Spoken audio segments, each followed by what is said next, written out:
Hey guys, it's Brandon Miniman from PocketNow.com here at CES 2013, where Sony has unveiled their most high-end smartphone ever, the Xperia Z. It's got a 1080p screen, a lot of power, and a really interesting hardware design. We're going to talk about it now. Let's go.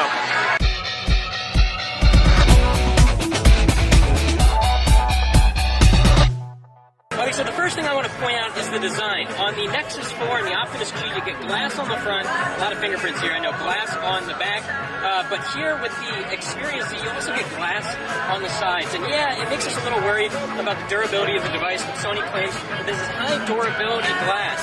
Look at that, glass on every end, glass everywhere you look.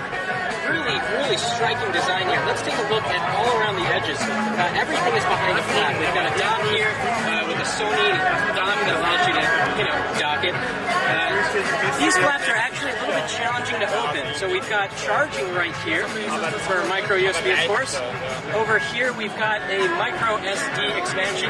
You have to believe me that it's there. It's really hard to peel away. Moving around to the bottom, we've got some phraseology about it being a prototype.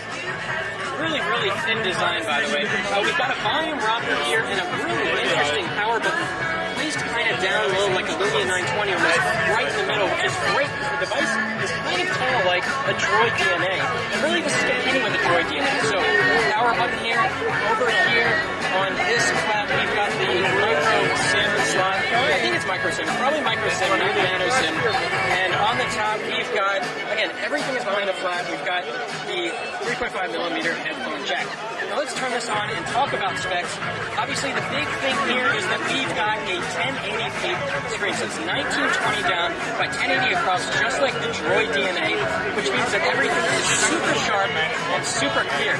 And one thing that we did notice, however, is that the viewing angles aren't as spectacular as we would have liked to have seen. We don't have a Droid DNA here, but we do have a 1X. We can compare them here. I can get my hand out of the way. And I'm going to tilt them over to the side. So it might be difficult to see. Let me try this again. Tilt them over to the side. The viewing angles on the 1X with the SLCD2 are definitely a little bit better than we get here on the Xperia Z. So inside we've got an S4 Pro quad-core chip and 2 GB of RAM. The same configuration we've seen on the Optimus G and on the Nexus 4. And this is the first time I'm using it here. And let's see how quick it is. We have no internet connection here, so let's just move in and out of apps quickly, see how it responds.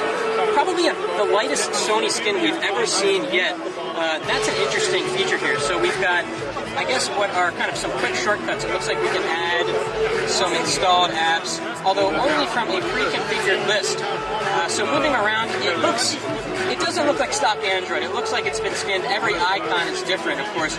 We've got these PlayStation Mobile links, movies, and so forth. Again, no internet connection, so we're not going to be able to do that much. Another design element I want to point out here is that here at the top, the speaker is exactly the same as the microphone. So if it's kind of sitting on a table, if the Sony icon wasn't there, you really wouldn't be able to tell which way is on the top.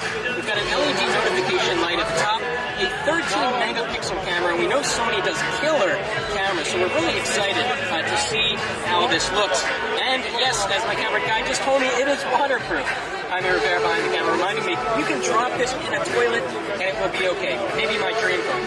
So here we've got the camera. And I'm just going to take a picture of some text, right? Alright, and let's see how that looks. Can I read that text? Yeah, that's pretty good. Really good camera. This screen is just so nice, except for the viewing angles. Alright, let's jump around a little bit more. We're going to have a lot more time with this when we get a review unit in. Let's see if we can go into any apps. Actually, it would be nice to go into the photo gallery, and then we can flick around on some pictures. Front-facing camera. Alright, there we are, right there. Yep, there's Michael Fisher in the background. Wow, look at this Sony skin. Really clean, really nice. Flick to the side. Let's check the Android version here. Fingers crossed that Sony got it right. Something that Sony has done in the last many devices is that they're a little bit behind the software, a little bit behind in hardware. I think they're finally reversing that trend. We've got Jelly Bean here, which is fantastic. And of course, this is an LTE phone. That's pretty much everything you want to know about it in the course of a 5-minute video here. This is a darn nice phone. Definitely Sony's most high-end phone ever. They also announced a derivative of this phone called the ZL, which basically is not waterproof. It has the same specifications, and the screen is actually, it fills up more of the front. It's a very interesting phone that we're going to look at, the ZL, but this is the Z. This is their highest end phone yet, and it is darn impressive. We've got some people yelling around us, and that means it's time to end the video. We'll be back with more soon. That's it for now.